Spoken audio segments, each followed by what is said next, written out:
Decía Pierre Teilhard de Chardin, la evolución es un postulado general ante el cual todas las teorías, todas las hipótesis, todos los sistemas de aquí en adelante deben postrarse y satisfacer para ser ciertos y creíbles. La evolución es una luz que ilumina todos los hechos, una trayectoria que todas las líneas de pensamiento deben seguir. Dicen, todos los sistemas, todas las filosofías, todas las teorías, todo debe postrarse ante la evolución.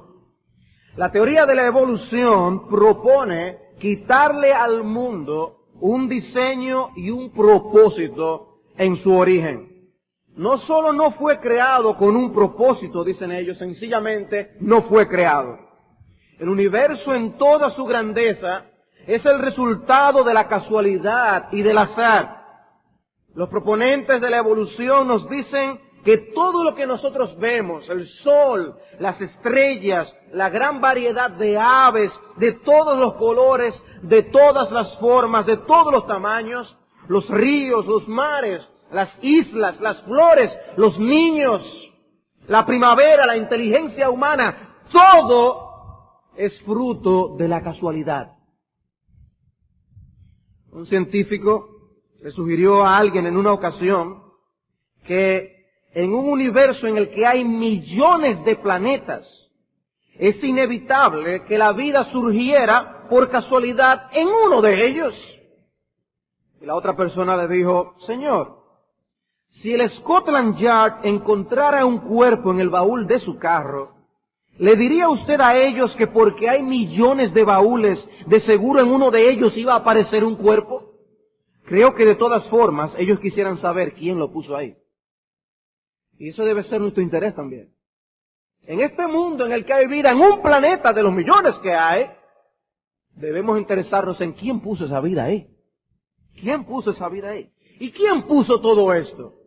¿Quién puso todo esto que nuestros ojos ven, que nosotros podemos palpar, las frutas que podemos degustar? ¿Quién lo puso allí? Nosotros hemos estado estudiando por las tardes la doctrina bíblica de los atributos de Dios. En esta ocasión queremos pasar esta enseñanza a la mañana y considerar el atributo de la omnipotencia de Dios. Comenzar a considerar el atributo de la omnipotencia de Dios. Y hoy deseo ver esa omnipotencia de Dios, el hecho de que Dios es todopoderoso, desplegada esa omnipotencia en la creación. Hay diversas cosas que manifiestan la omnipotencia de Dios. La semana entrante, si Dios lo permite, consideraremos el poder de Dios desplegado en Cristo, en la resurrección de Cristo, en la salvación del hombre. Pero hoy yo quisiera ver solamente, concentrarme a ver el poder de Dios desplegado en la creación. Solamente. Y veremos el poder de Dios desplegado en el acto de la creación, el poder de Dios desplegado en su sustento de su creación, y el poder de Dios desplegado en la creación misma, en lo que hay. Veamos entonces en primer lugar el poder de Dios desplegado en el acto mismo de creación. ¿Cuánto poder se manifestó en el momento de la creación? Busquemos el Salmo 33 un momento. El Salmo 33 y ver qué dice la palabra de Dios al respecto.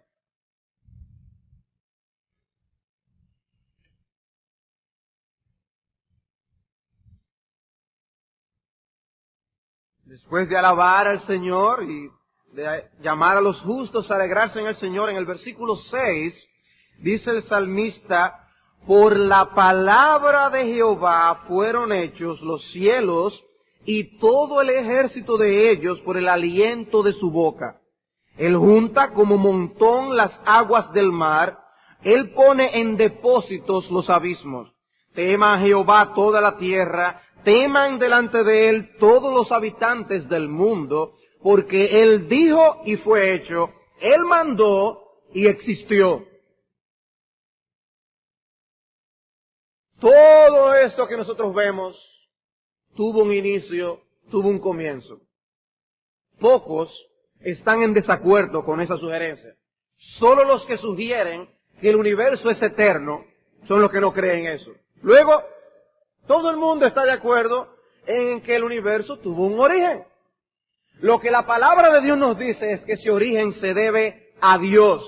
¿Cómo? Porque Dios dijo y fue hecho. Génesis capítulo 1 nos dice que Dios dijo sea la luz y la luz fue hecha. Haya las aguas, la separación de las aguas, produzca la tierra, que haya seres vivientes, y cada cosa que Dios decía se iba produciendo en la narración de Génesis capítulo 1. La Biblia comienza diciendo que en el principio creó Dios los cielos y la tierra. Queremos saber cómo salió todo esto. En el principio creó Dios los cielos y la tierra. Y dice este texto en el Salmo 33, por la palabra de Jehová fueron hechos los cielos y todo el ejército de ellos por el aliento de su boca. Y no solamente el planeta Tierra, sino también todos los astros, todas las estrellas, todos los sistemas y galaxias, tan solo porque Dios dijo sean y fueron hechos. Esa explicación no satisface a muchos. ¿De dónde puede salir algo tan majestuoso? Ellos prefieren inventar la teoría de que hubo una sopa galáctica o de que hubo una gran explosión de donde surgió todo esto. ¿Y de dónde salió esa sopa? ¿De dónde salió esa gran explosión? Bueno, ellos no se interesan en contestar esa pregunta. Lo que no quieren es decir que Dios hizo todas las cosas. Pero la palabra de Dios dice, toda la energía contenida en el universo fue producida por Dios. Toda la energía contenida en el universo producida por Dios. Él junta como montón las aguas del mar, pone en depósitos los abismos. Tema entonces delante de Dios toda la tierra. Es bueno que el hombre tema a ese Dios que tiene el poder de crear todas las cosas. Y dice, Él dijo, fue hecho, mandó, existió. Lo que Él dice, eso es. En otras palabras, cuando el hombre se rebela contra Dios, se está rebelando contra la palabra del que cuando dice algo, eso es. Y tú te rebelas en tu corazón contra aquel que solamente tiene que decir algo y las cosas son. Y Él mandó de donde no había a que todo esto apareciera. Y Él mismo no ha sido creado por nadie. ¡Qué gran poder! Jeremías capítulo 10. Jeremías capítulo 10. El poder de Dios desplegado en el acto de la creación. En Jeremías capítulo 10, el profeta está denunciando la idolatría y cómo los hombres prefieren creer en estatuas, prefieren creer en objetos inanimados, depositar su fe en estas cosas. Dice entonces allí Jeremías, oíd la palabra que Jehová ha hablado sobre vosotros, oh casa de Israel. Así dijo Jehová, no aprendáis el camino de las naciones, ni de las señales del cielo tengáis temor, aunque las naciones las teman. La gente, no, lo que pasa es que hoy es el signo del zodíaco tal, y las estrellas están en esta manera, y ay, mira, tengo cuidado, tienen miedo, son supersticiosos, creen que si pasan por debajo de una escalera, si la sal se cae, una serie de cosas, dicen, no sean como las naciones, no teman esas cosas, es a Dios que tenemos que temer. Pero el hombre es muy sofisticado. Por eso a mí nunca me deja de sorprender cómo en noticieros de renombre, de respeto, incluyen secciones de zodíacos. Eso yo no lo puedo entender. ¿Cómo es posible que me dan la noticia así mismo como me dan algo acerca de lo que es el Acuario, lo que es Sagitario? ¿Cómo es posible? Dice, no tengan temor de esas señales, porque las costumbres de los pueblos son vanidad. Porque el leño del bosque cortaron, obra de manos de artífice con buril, con plata y oro lo adornan, con clavos y martillo lo afirman para que no se mueva. Derechos están como palmera y no hablan, son llevados porque no pueden andar. No tengáis temor de ellos, porque ni pueden hacer mal, ni para bien tienen poder. No tienen poder, ¿ven el punto? Esos ídolos no tienen poder, no pueden hacer nada, no pueden hablar, no pueden moverse, hay que cargarlo. Es lo que le está diciendo Dios. De manera que no tengas miedo. No hay semejante a ti, oh Jehová. Grande eres tú y grande tu nombre en poderío. ¿Quién no te temerá? A Dios hay que temer, Él es poderoso. ¿Quién no te temerá, oh Rey de las naciones? Porque a ti es debido el temor. Porque entre todos los sabios de las naciones y en todos sus reinos, no hay semejante a ti. Todos se infatuarán y entontecerán. Enseñanza de vanidades es el leño. Traerán plata batida de Tarsis, oro de Ufaz, obra del artífice y de manos del fundidor. Los vestirán de azul y de púrpura, obra de peritos es todo. Lo hacen un ídolo precioso. Mas Jehová es el Dios verdadero. Él es Dios vivo y Rey eterno. A su ira tiembla la tierra y las naciones no pueden sufrir su indignación. Les diréis así: los dioses que no hicieron los cielos ni la tierra, desaparezcan de la tierra y de debajo de los cielos.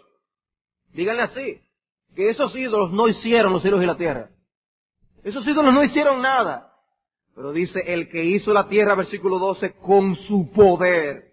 El que puso en orden el mundo con su saber y extendió los cielos con su sabiduría, a su voz se produce muchedumbre de aguas en el cielo y hace subir las nubes de lo postrero de la tierra, hace los relámpagos con la lluvia y saca el viento de sus depósitos. Todo hombre se embrutece y le falta ciencia, se avergüenza de su ídolo todo fundidor, porque mentirosa es su obra de fundición, y no hay espíritu en ella. Vanidad son, obra vana, al tiempo de su castigo perecerán. Pero dice después, versículo 16, no es así la porción de Jacob, porque él es el hacedor de todo, e Israel es la vara de su heredad, Jehová de los ejércitos es su nombre. O tú crees en Dios como creador, hacedor con su gran poder, o tú terminas siendo un idólatra, adorando la creación, la naturaleza, adorando objetos inanimados, adorando el azar, cualquier cosa, o a ti mismo. Pero el hombre adorará algo, lo que no es y lo que no hizo nada. Y Dios dice, no, es a mí que hay que adorar, es a mí que hay que temer, porque yo hice los cielos y la tierra. Yo hice los cielos y la tierra. Cuando el hombre se opone a Dios, simplemente se está oponiendo al que lo hizo todo. Al que con su gran poder lo hizo todo. No tiene que buscarlo, pero en Jeremías 32, 17 al 19 dice lo siguiente. Oh Señor Jehová, he aquí que tú hiciste el cielo y la tierra con tu gran poder y con tu brazo extendido, y nada hay difícil para ti, que haces misericordia a millares y castigas la maldad de los padres en sus hijos después de ellos. Dios grande, poderoso, Jehová de los ejércitos es su nombre, grande en consejo y magnífico en hechos, porque tus ojos están abiertos sobre todos los caminos de los hijos de los hombres, para dar a cada uno según sus caminos y según el fruto de sus obras. Ese que hizo todas las cosas, lo hizo por su poder, y cada quien tiene que darle cuenta a él. Dice que Él le dará el pago a cada uno según sus caminos y según sus obras. Ese que hizo la creación es dueño de toda la creación. Tú le perteneces a Él. Él te hizo. Él hizo el mundo. Todos nos le debemos a Dios y le vamos a dar cuenta a ese Dios creador, el Todopoderoso. Salmo 104, versículo 5. Salmo 104, versículo 5.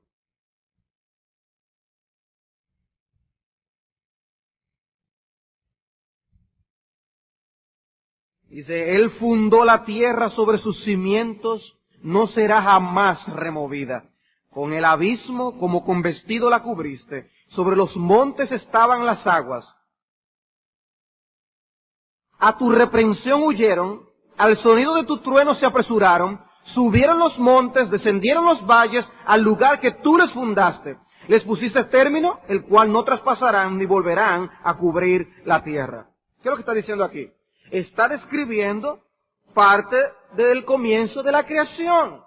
Cuando las aguas cubrían la tierra y no existían las montañas, no se veían las montañas. Y está describiendo el despliegue de poder de Dios en la formación de las montañas mismas. Las montañas se elevaron y se levantaron de las aguas y se formaron los océanos. Dice el versículo 6 al final, sobre los montes estaban las aguas. Los montes estaban cubiertos, pero a tu reprensión huyeron esas aguas. Dios dijo, quítense de ahí. Suban los montes, dice, al sonido de tu trueno se apresuraron, subieron los montes, descendieron los valles al lugar que tú les fundaste. Sea Himalaya, sean los Andes, sean las montañas rocosas, Dios es el creador de todas las cosas. Y la pregunta es, ¿y cuánto poder se necesita para hacer una montaña así? ¿Cuánto poder? ¿Cuántos camiones necesita el hombre para poder hacer así? ¿Cuántas palas mecánicas? ¿Cuánta fuerza? ¿Cuánta energía habría que consumir? Bueno, los cálculos que hay que hacer para una sola montaña. Para una sola. Bueno, Dios las hizo todas con su gran poder. Dios las hizo todas las montañas con su gran poder. Ni una sola se le quedó. ¡Qué gran poder! Si levantar un objeto pesado necesita fuerza, un solo objeto pesado, ahí está. Imagínense lo que es hacer una montaña. Piensen en la energía a utilizar. Los ingenieros que están aquí, piensen cuánto movimiento de tierra se necesita. Vamos a hacer esa montaña. ¿Cuántos recursos se necesita? ¿Cuánto hay que invertir? Dios dijo y fue hecho. Dios dijo y fue hecho. Ese no fue el proceso de millones y millones y millones de años en el que esto fue poniéndose un pajarito, poniendo un granito de arena cada vez más. No. Dios hizo todo lo que nosotros vemos. Y hay montañas que son piedra sólida. Piedra sólida. Eso no es por casualidad que están ahí. No es por casualidad. Piensa en los grandes picos del mundo. Eso lo hizo Dios con su gran poder. El himno 50 que cantamos, ¿qué dice? Hoy canto el gran poder de Dios, los montes Él creó. Habló al mar con fuerte voz, los cielos extendió, su mente sabia cantaré, poder al sol le dio, las luces de la noche sé que Él las decretó. Hoy canto el gran poder de Dios. Qué poderoso es nuestro Dios. Job capítulo 26.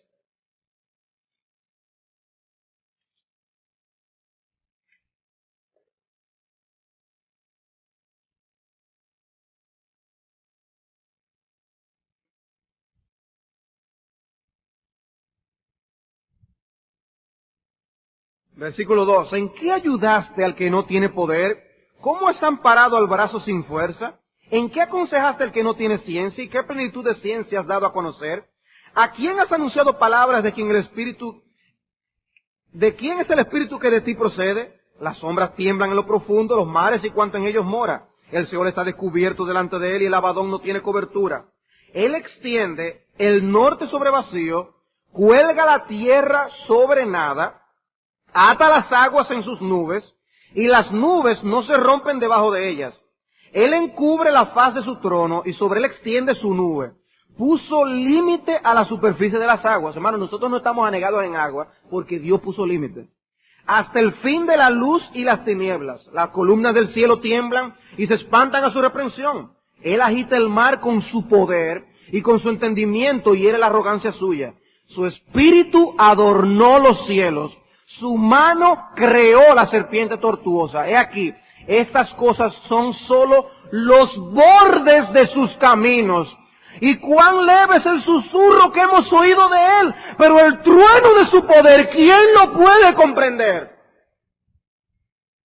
Dios susurró y se creó el mundo.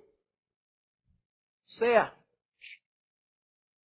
¿Y si Dios tronara entonces? Y si Dios tronara, es solo decirlo, sea. Si ese es el susurro, ¿cuánto más será el trueno de su poder? Dice, ¿quién lo puede comprender? ¿Quién lo puede comprender? Por eso leer Génesis 1 compromete la voluntad del hombre. Porque leer a Dios decir, sea la luz, y las cosas eran, sea el hombre, e inmediatamente. Leer esa descripción del poder de Dios compromete la voluntad del hombre a obedecer a ese Dios. O se rebela contra el gobierno y el señorío de ese Dios, que es la mayor insensatez que el ser humano puede cometer. Pero a pesar de toda la información bíblica, Los hombres se empecinan en proponer una evolución como explicación para el origen del hombre. La explicación que dan para el origen del universo es sencillamente irracional. La explicación que dan para el origen de la vida también escapa a la razón. La explicación que dan para el origen del hombre, por igual. Tienen que explicar el origen del universo. Una explosión, una sopa galáctica. Uy, qué profundo, qué científico. Tienen que dar una teoría para el origen de la vida. Todo era un gran líquido. Todo esto era un gran líquido. Y de repente se formó el primer aminoácido. Y de allí se formó la primera proteína. Y de allí se ha ido formando todo, señores. Ellos no estaban ahí, pero ellos dicen que es así. Ellos no estaban ahí, pero ellos dicen que es así. Ahora, no solo tiene que darse por casualidad y por azar que todas las estrellas se formaran donde están y todos los planetas y que la condición de vida en la Tierra fuera perfecta para la producción de ese aminoácido. Lo que tiene que pasar por azar para la formación de un aminoácido a partir de un átomo es sencillamente incomprensible. Pero no solo eso, señores. De ahí tiene que ir transformándose de tal manera a la perfección, por casualidad y por azar, hasta salir un mono. Y de allí del mono, irnos transformando en nosotros poder tener la inteligencia que el hombre tiene y los diseños que puede presentar. Yo prefiero, en el principio creó Dios los cielos y la tierra. Decía Chesterton, los evolucionistas parecen conocerlo todo referente al eslabón perdido, excepto el hecho de que está perdido. ¿Dónde está el eslabón? ¿Dónde está? Colin Patterson, paleontólogo del Museo Británico de Historia Natural, el cual tiene la colección más grande de fósiles en el mundo, hizo la siguiente confesión. Si supiera de cualquier transición evolutiva fósil o viviente, ciertamente lo habría incluido en mi libro Evolución. Pero no conoce que haya ninguna. Él es el paleontólogo del Museo Británico de Historia Natural, el que tiene la colección más grande de fósiles. Porque los registros fósiles son un escollo para los evolucionistas. No hay ninguna transición comprobable de una especie a otra. Darwin tenía una excusa en sus días, los hallazgos de fósiles eran escasos.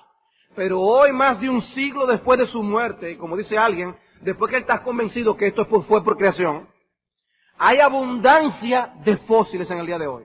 Sin embargo, David Robb, director del Museo Field de Historia Natural de Chicago, señaló lo siguiente. Nos encontramos a 120 años de Darwin y el conocimiento del registro fósil se ha expandido grandemente. Ahora tenemos 250,000 de especies fósiles, pero la situación no ha cambiado mucho. Tenemos incluso menos ejemplos de transición evolutiva de lo que teníamos en los días de Darwin. Pero ellos creen en la evolución. Ese problema del eslabón perdido es un dolor de cabeza tan grande para los evolucionistas que varias teorías han surgido para poder dar una explicación. La nueva teoría es la de un especialista en genética alemán llamado Richard Goldsmith. Lo que dice él en su especulación es que no hay evidencia consciente de un registro fósil para probar la evolución. Por lo tanto, esto se debió haberse producido dando saltos cuánticos. Entonces la gente oye esa palabra y dice, wow, esta gente sí sabe. Esta gente sí sabe. Grandes casas publicadoras publican estas cosas, es material de educación para los niños. Saltos cuánticos entre una especie y otra. En su libro El fundamento material de la evolución, él resume su postura diciendo, los progresos evolutivos principales debieron tomar lugar en grandes pasos únicos. Los tantos eslabones perdidos en el registro paleontológico son buscados en vano porque nunca han existido, dice él. La primera ave salió del huevo de un reptil. Señores, esta gente no son libros de cómicos que ellos escriben, son libros supuestamente científicos, supuestamente. Supuestamente en serio, este individuo dijo que una mamá dinosaurio, una mamá reptil, tuvo un huevo y de allí salió una ave. No, pero no puede ser. ¿Cómo es posible? Bueno, si eso es algo inverosímil, más inverosímil todavía es que hay un libro recomendado por la Asociación Americana para el Avance de la Ciencia, por el Concilio Americano para la Educación y por la Asociación Internacional para la Educación de la Niñez, titulado El Huevo Maravilloso. Fue un libro escrito para niños, donde una mamá dinosaurio pone un huevo, de donde sale la primera ave, que sale volando y se pone en un árbol para cantar. Entonces, ¿cómo es posible que un libro así tenga semejante recomendación? Que traten de explicarle a ese niño con qué otra ave se pudo reproducir esa que salió del huevo. Ok, vamos a usar esta estadística. ¿Qué estadística hay entonces de que a la par se estuviera produciendo con otro reptil, otro huevo dando un salto cuántico y se produce otra ave al mismo tiempo a la par para que las dos entonces se puedan reproducir? Y aquí tenemos montones de aves de todo tipo y especies. ¿Cuántos saltos cuánticos debió haber en cada una de las variedades? Y algunos fueron a parar como cotorras, otras como guacamayos, otros como canarios. Saltos cuánticos, qué científico. Y recomendado por estas reputadas asociaciones.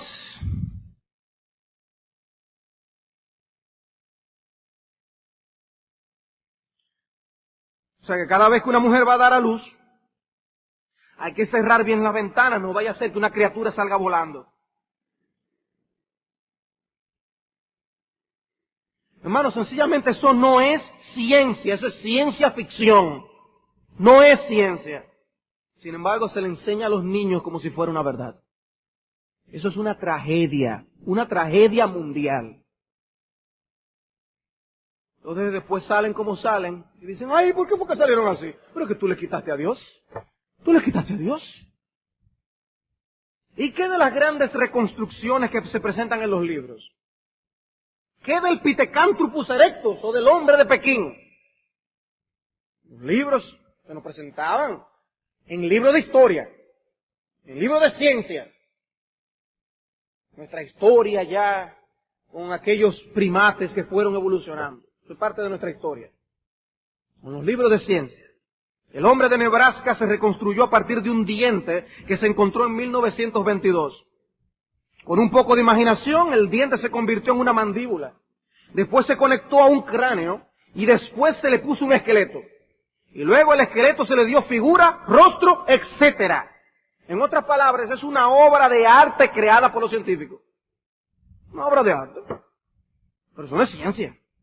Como dice alguien, eso pasó porque encontraron un diente. Imagínense si hubieran encontrado el esqueleto. Quizás hubieran publicado un almanaque mundial a partir de él. Un almanaque mundial. Un esqueleto y de ahí salen cómo era toda esa cultura. Un poco después de ese descubrimiento, un diente idéntico fue hallado por el geólogo Harold Cook. Lo único que en esa ocasión el diente se pudo unir al cráneo real, al esqueleto real, ese cráneo, de un cerdo salvaje que se encontró. No era nada más y nada menos que el diente de un cerdo. Pero se reconstruye y se hacen unas láminas tan hermosas. Hay que darle un premio a esos artistas. El hombre de Java se reconstruyó de una tapa del cráneo, un fémur y 3 dientes. Y mucha imaginación, desde luego. El fémur se encontró a 50 pies de donde estaba la tapa del cráneo y un año más tarde. Pero ellos lo unieron todo. Pero peor aún fue el hecho de que Eugene Dubois, su descubridor, guardó por 30 años el que cerca de donde él había tenido ese hallazgo había encontrado 2 cráneos humanos. Pero eso no lo dijo. O sea que justamente en la misma época donde era el hombre de Java, habían 2 hombres. En esa época ya había hombres. Entonces se levanta sospecha, ¿no?, de todos sus descubrimientos. Se han creado fraudes, personas que por mantener los recursos corriendo, hacen fraudes para que le sigan inyectando, como le hicieron a la Fundación Rockefeller, para seguir utilizando dinero, ellos viviendo de eso. Y se han inventado fantasías para mantener esos recursos fluyendo. Pero no todos los evolucionistas creen que el hombre desciende del mono. No. Hay algunos que creen lo contrario, que el mono descendió de los hombres.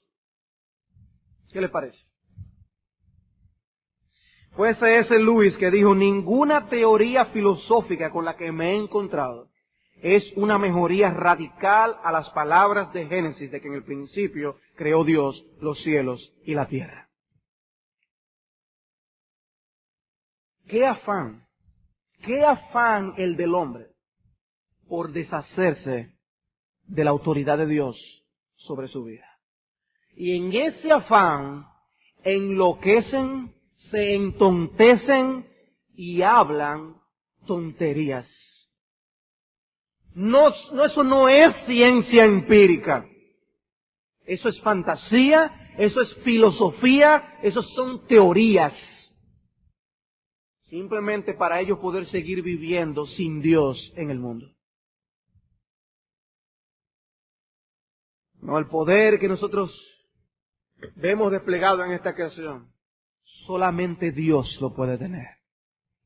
Solamente Dios pudo haber hecho una creación como la que nosotros vemos. Las estadísticas serían imposibles de nosotros poder ver todo esto ya formado de sopetón. ¿Por qué todavía no estamos evolucionando y mejorando supuestamente? Yo veo que la cosa es para peor. Deberían haber millones de procesos evolutivos al mismo tiempo. O de saltos cuánticos. O sea, una persona, los que tendrían más argumentos para apoyar la teoría de los saltos cuánticos serían los que tienen granja de pollo. Porque de repente uno de esos pollos, ¿quién sabe lo que puede salir de ahí? ¿Pero han visto ellos algo salir en esa granja? ¿Ha habido algún granjero de pollo que ha visto uno de esos saltos cuánticos? ¿Dónde que están? Pero es que no quieren a Dios en su corazón. El hombre se ha entenebrecido en su afán de sacar a Dios de su vida. Pero no solo vemos el poder de Dios desplegado en el acto mismo de creación, el poder que se necesita para decir sea y es. Vemos también el poder de Dios desplegado en la forma en que Él sustenta su creación, en que Él sustenta la creación, mantener esa creación. Hacer el universo es un gran despliegue de su poder, una prueba suficiente de la omnipotencia de nuestro Dios. Pero el Señor no solo lo hizo, sino que también lo sostiene. Sostiene este universo y para eso también se necesita de un poder omnipotente. No solo porque hacer que los astros, los planetas y los cometas se mantengan en sus órbitas, los cuales forman parte a su vez de sistemas y estos de galaxias, también hay que pensar en el hecho de que el átomo mismo se mantenga unido, teniendo en su núcleo una carga de protones con carga positiva. ¡Eso es increíble! Y eso solo Dios lo puede hacer. Solo Dios puede mantener la cohesión estructural de los átomos para que nosotros no nos desintegremos. Solo Dios puede hacerlo. Y el hombre estudia el átomo y descubre que tiene los electrones y la carga positiva con los neutrones en el núcleo, con los neutrones, los protones y neutrones. Y estudian ahora cómo estos a su vez se subdividen a cosas recientes que los hombres han descubierto. Y no logran admitir que todo eso es obra del Altísimo. Él es quien mantiene esa carga positiva unida allí en el núcleo. Él es el que puede hacer eso. Salmo 93. ¿Por qué es que todo se mantiene? ¿Por qué es que todo está sustentado? Porque Dios es Rey. Porque Él está en su trono. El Salmo 93, versículo 1 dice, Jehová reina, se vistió de magnificencia, Jehová se vistió, se ciñó de poder, afirmó también el mundo y no se moverá. Firme es tu trono desde entonces, tú eres eternamente. Dios lo afirmó y así es. Hebreos capítulo 1, versículo 3. Hebreos 1, 3. hablando de nuestro Señor Jesucristo, el cual, siendo el resplandor de su gloria y la imagen misma de su sustancia, y quien sustenta todas las cosas con la palabra de su poder, habiendo efectuado la purificación de nuestros pecados por medio de sí mismo, se sentó a la diestra de la majestad en las alturas. Dice que Cristo es quien sustenta todas las cosas con la palabra de su poder. ¿Cuánto poder se necesita para mantener a una creación como la nuestra? Todos los procesos naturales están bajo el control y el gobierno de Dios. Jehová reina. Solo Dios le puede quitar 400 metros de altura a una montaña, como lo hizo con el monte Santa Elena en el estado de Washington. 400 metros. ¿Quién puede hacer eso? Dios. Erupciona. El gran poder de Dios. Ingenieros, ¿cuántas palas mecánicas se necesitarían para quitar todo eso y en cuánto tiempo? Dios lo puede hacer en un 2x3. Las leyes naturales que gobiernan en la tierra son parte del cuidado de Dios. La fuerza gravitacional debe mantenerse como está. Si fuera un poco mayor, el metano y el amoníaco imposibilitarían la vida en la tierra. Con un poco más de fuerza de gravedad, esos dos elementos no subirían. Se quedarían aquí y nos moriríamos. Si fuera un poco menor, el vapor de agua se escaparía demasiado rápido y la vida sería igualmente imposible. La distancia entre la Tierra y el Sol también tienen que mantenerse. Si la Tierra estuviera un poco más lejos del Sol, el planeta se enfriaría y sería imposible vivir. Si la Tierra estuviera un poco más cerca, entonces se calentaría en algo imposible de soportar. La velocidad de rotación también debe mantenerse. Si rotara más despacio, la diferencia de temperatura entre el día y la noche sería demasiado grande para vivir. Si la Tierra rotara más rápidamente, la velocidad del viento sería demasiado grande para sobrevivir. La fuerza gravitacional de la Luna, la fuerza que ejerce la Luna sobre la Tierra, también debe mantenerse. Si no, el ciclo de agua sería imposible si esa fuerza fuera más o menos fuerte. No se diera la lluvia que descendiera al mar y se evaporara para regresar, eso no se diera. Si Dios no estuviera sosteniendo el mundo, nosotros no estaríamos aquí. Dice que Él sostiene la creación con la palabra de su poder. Él es quien mantiene los ciclos de la naturaleza en funcionamiento. Según Mateo 5:45, Él es el que hace salir su sol sobre justos e injustos. Según Hechos 17:25, Él es que da vida y aliento a todos. Él es que nos mantiene vivos. ¿Y cuánto poder se necesita eso? ¿Cuánto poder? Es que Dios es omnipotente. Entonces el poder de Dios desplegado en el acto de creación, el poder de Dios desplegado en el sustento de su creación. En tercer lugar, el poder de Dios desplegado en la creación misma, en lo que vemos en la creación, en lo que hay ahora en la creación. Veamos algunos ejemplos. La Biblia nos dice, solamente con mirar a los cielos, nosotros tenemos suficiente evidencia para ver esto. El Salmo 68 dice lo siguiente, Salmo 68, versículos 32 al 35. Salmo 68, 32.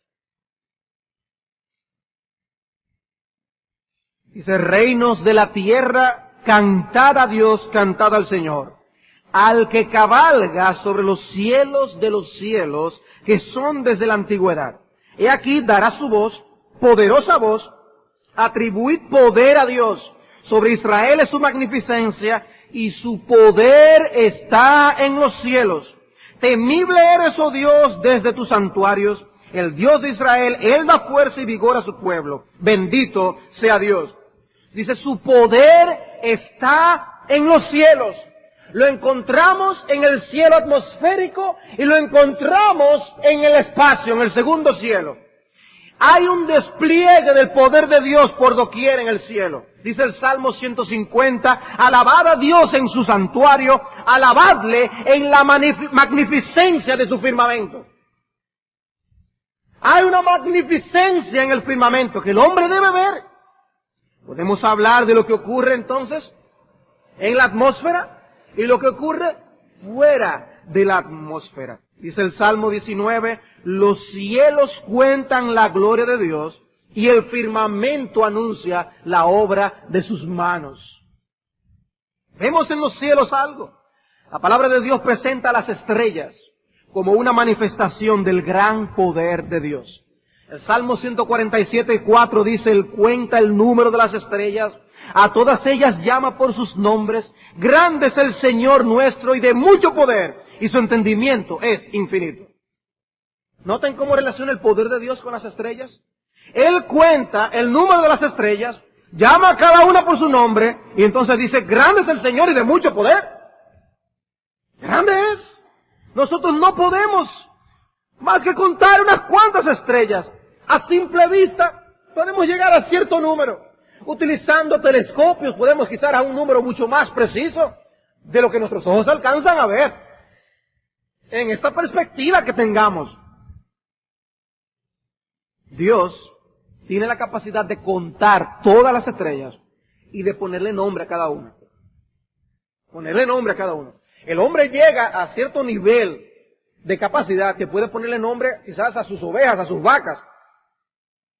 Esta es fulanita, esta es la que tiene la mancha aquí, esta es fulanita. Dios conoce cada una de sus estrellas como si fueran ovejas. ¿Y sabe su nombre? La estrella más cercana es el Sol. Una sola estrella. Una sola. El Sol es como un gran reactor nuclear. Es más grande y poderoso que 1.000.000 de plantas nucleares. Por su tamaño, podemos meter más de 1.000.000 de tierras dentro del Sol. Vean la dimensión de este objeto. Imagínense el poder que genera este monstruo. Que estando tan lejos, aquí aún nos calienta a nosotros. La verdad que esa gran explosión, ese Big Bang, una cosa increíble. Esa sopa galáctica es una obra increíble. Imagínense si eso tiene poder. El poder de quien lo hizo. El poder de quien hizo un sol así. Pero el Sol es solo una estrella más de nuestra galaxia, la Vía Láctea.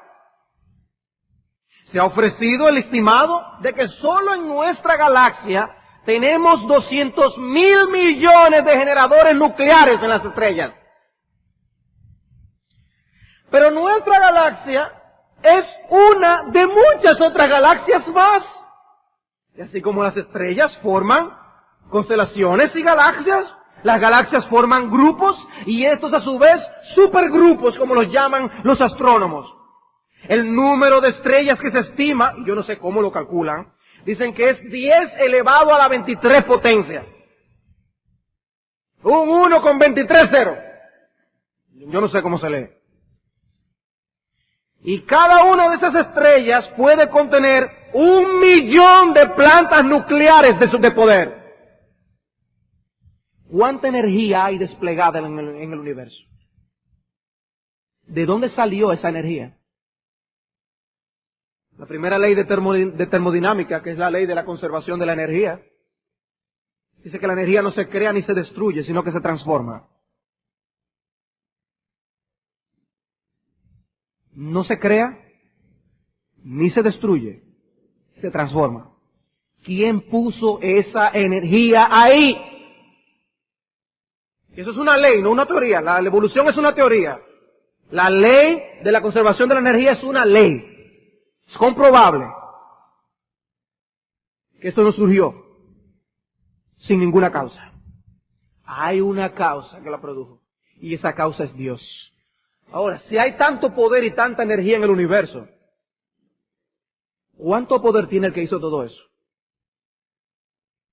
¿Cuánto poder tiene Dios? Era Immanuel Kant que decía que hay dos cosas que a él le asombraban. Una de ellas era la ley moral que se veía en su corazón y otra era un cielo estrellado. Dice, ver un cielo estrellado, dice, eso me asombra. Pero nosotros nos acostumbramos a... sí, mira la estrella.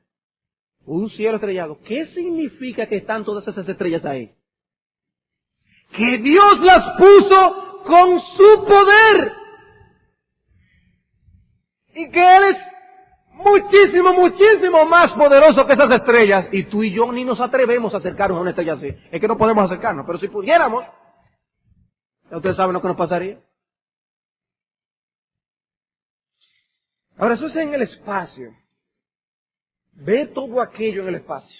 El despliegue del poder de Dios. Pero vamos a hablar del cielo atmosférico, algo más cerca a nosotros. El cielo atmosférico. ¿Qué de las tormentas eléctricas? Vamos al Salmo 29. Salmo 29.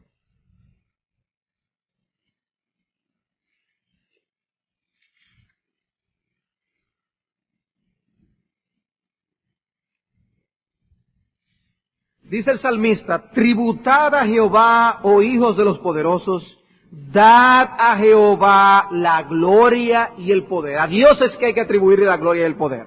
Dice, dad a Jehová la gloria debida a su nombre, adorad a Jehová en la hermosura de la santidad.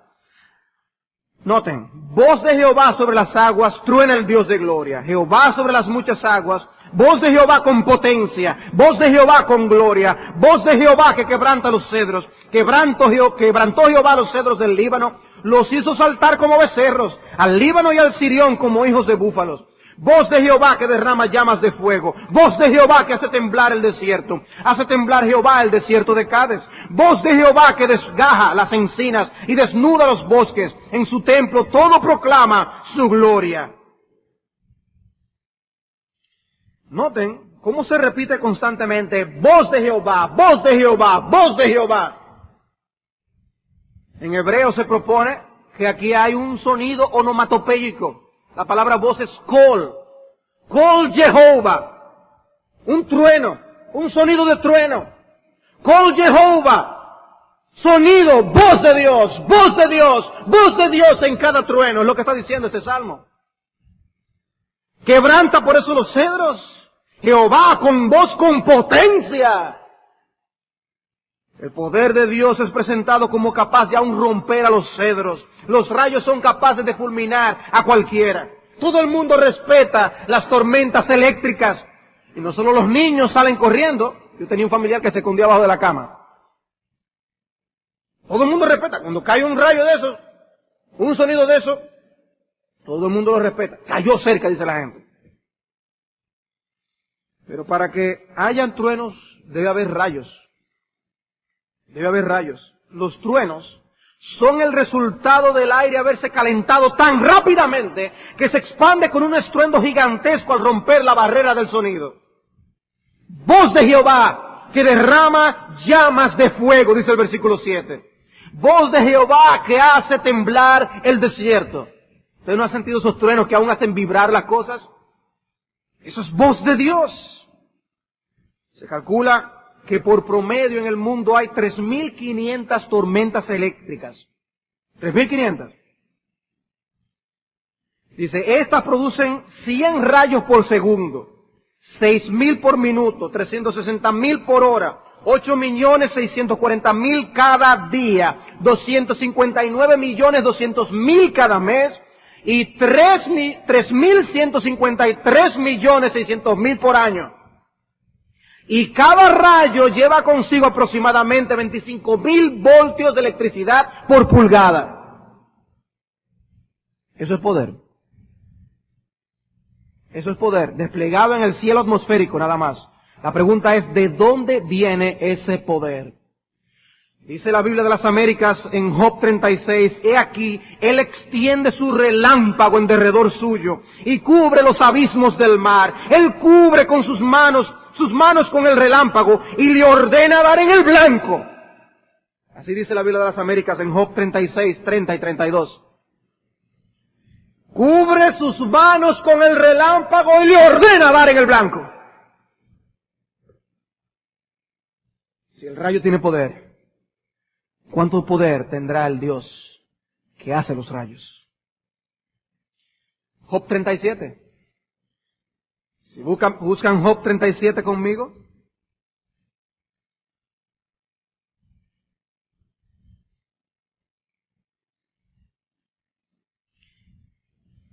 La Biblia Reina Valera traduce en ese texto luz. Donde quiera que ustedes vean luz allí, pueden poner relámpago o rayo. Versículo 2. Escuchad atentamente el estruendo de su voz y el rugido que sale de su boca. Bajo todos los cielos lo suelta y su relámpago hasta los confines de la tierra. Tras él ruge una voz, truena él con su majestuosa voz y no retiene los relámpagos mientras se oye su voz. Maravillosamente truena Dios con su voz, haciendo grandes cosas que no comprendemos. Versículo 11. También él carga de humedad la densa nube y esparce la nube con su relámpago. Aquella gira y da vueltas por su sabia dirección para hacer todo lo que él le ordena sobre la faz de toda la tierra. Versículo 14. Escucha esto, Job. Detente y considera las maravillas de Dios. ¿Sabes tú cómo Dios las establece y hace resplandecer el relámpago de su nube? ¿Sabes tú la posición de las densas nubes? Maravillas del perfecto en conocimiento. Versículo 22. Del norte viene dorado esplendor, majestad impresionante alrededor de Dios. Es el Todopoderoso. No le podemos alcanzar. Él es grande en poder. ¿De dónde viene todo ese poder? Todo ese poder viene de Dios. Y si hay tanto poder en los rayos, ¿cuánto poder habrá en el Señor?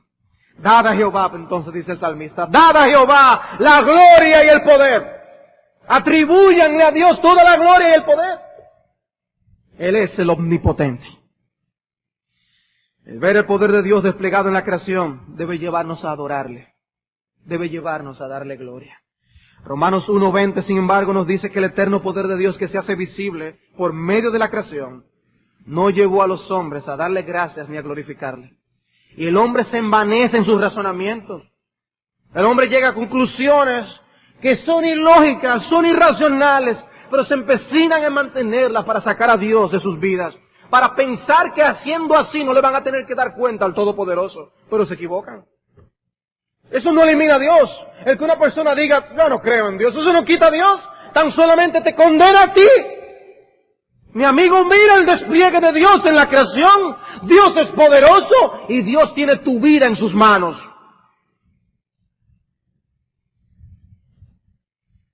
Su necio corazón ha sido entenebrecido y profesando ser sabios se hicieron necios y cambiaron la gloria del Dios incorruptible por imágenes de hombres corruptibles y animales. Cambiaron la verdad de Dios por la mentira. La gente prefiere creer una mentira, algo que no es verdad. Y honran y dan culto a las criaturas y no al Creador.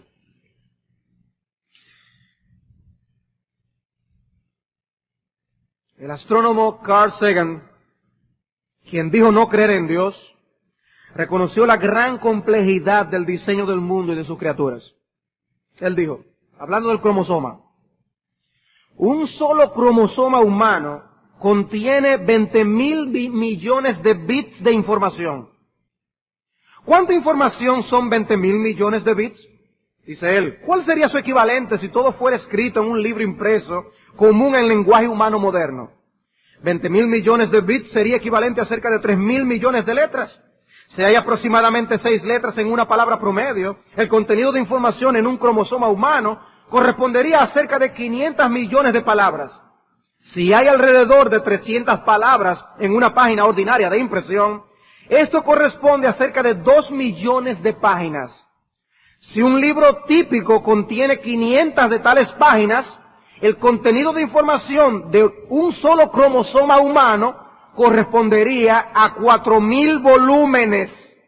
Un solo cromosoma humano.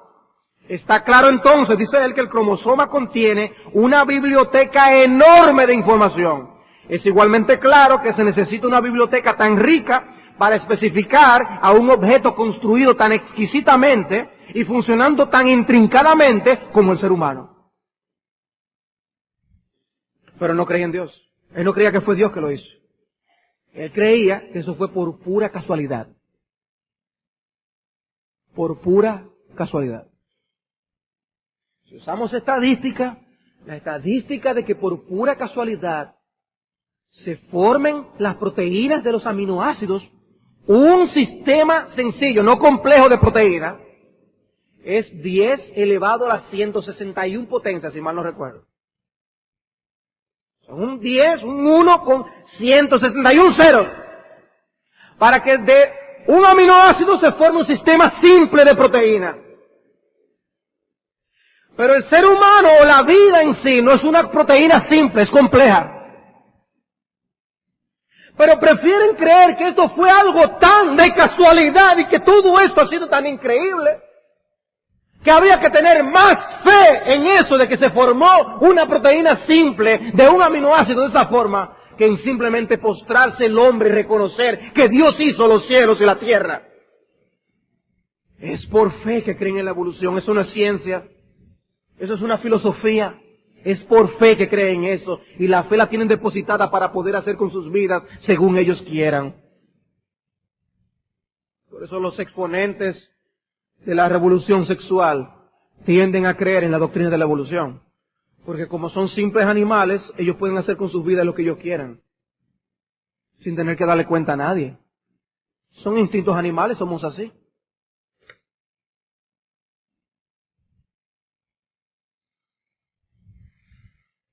Cierto profesor de ciencia construyó un planetario, un modelo a escala del sistema solar hecho a precisión. Un estudiante entró en su oficina y le preguntó que quién fue que lo hizo. Y el profesor le dijo, nadie. El estudiante se ríe y le pregunta de nuevo, vamos, ¿quién fue que hizo esa pieza tan fantástica de trabajo, tan precisa? El profesor le contestó, nadie, sencillamente ocurrió. El estudiante, que lucía confuso y molesto, el profesor lo ve y entonces le dice, bueno, si te puedes ir de esta clase y ver la naturaleza que está a tu alrededor y creer que sencillamente ocurrió, también puedes creer que este trabajo preciso sencillamente ocurrió sin un creador. ¿Cuál es la diferencia? Entonces, ese sistema sí lo tuvo que haberlo hecho alguien. Pero el mundo no, el universo. El universo sí fue fruto de la casualidad.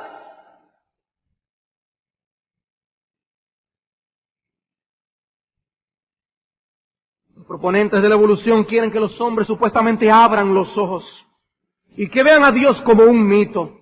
Que así como al crecer nos damos cuenta que los Reyes Magos y Santa Claus son un mito, también reconozcamos que Dios es una fantasía y que la materia es todo lo que hay, que la materia se creó a sí misma.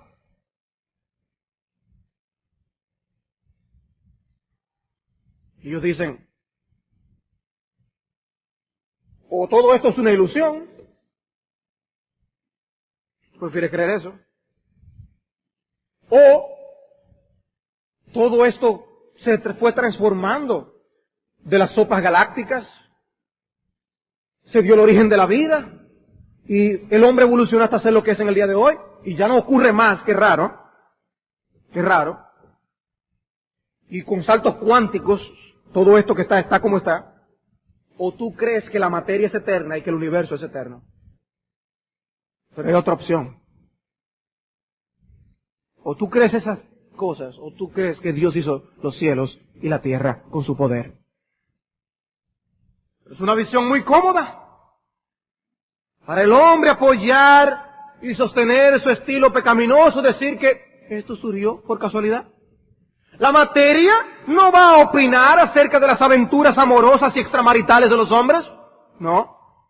La materia no se va a meter con nadie por el simple hecho de ser un egoísta y un codicioso. No. La materia no va a juzgar a nadie en el día del juicio.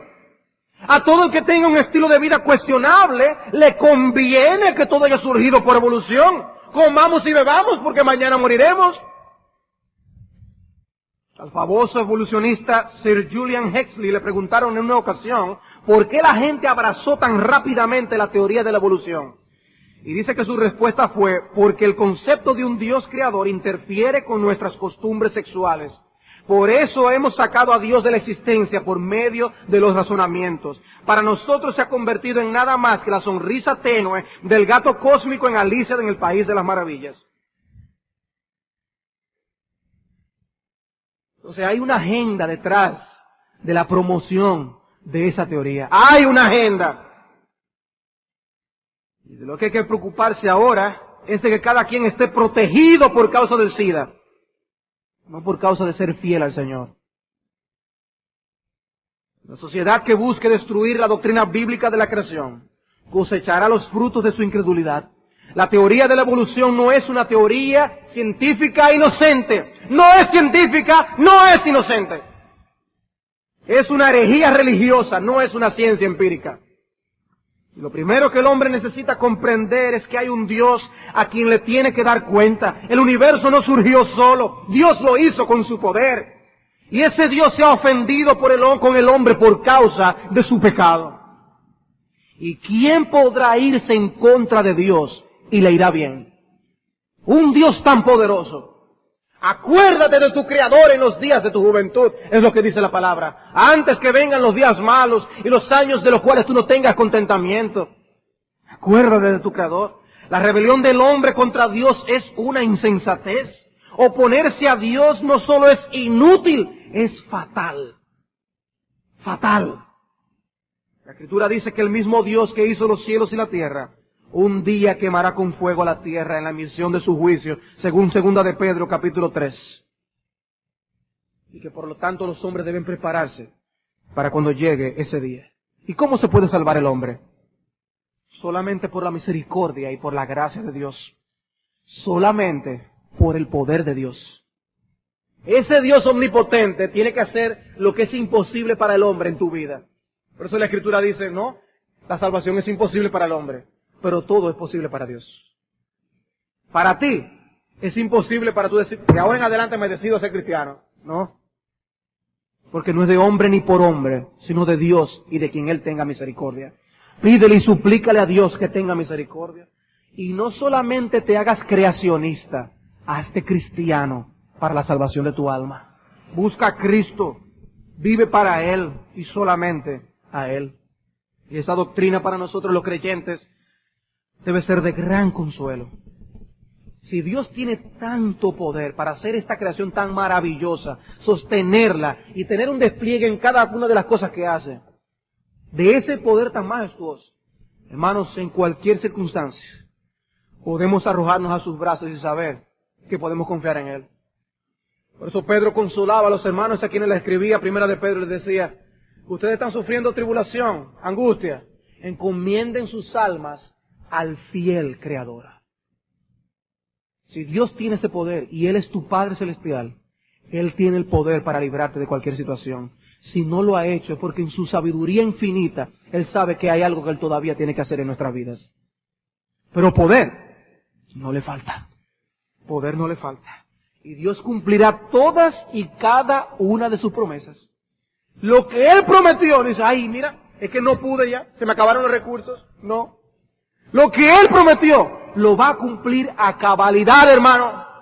Aquí en la tierra, cada una de las cosas que te ha prometido. Y luego en la eternidad, una vida de satisfacción plena delante de su presencia, para siempre y siempre, para gloria de nuestro Señor y Salvador Jesucristo. Vamos a orar.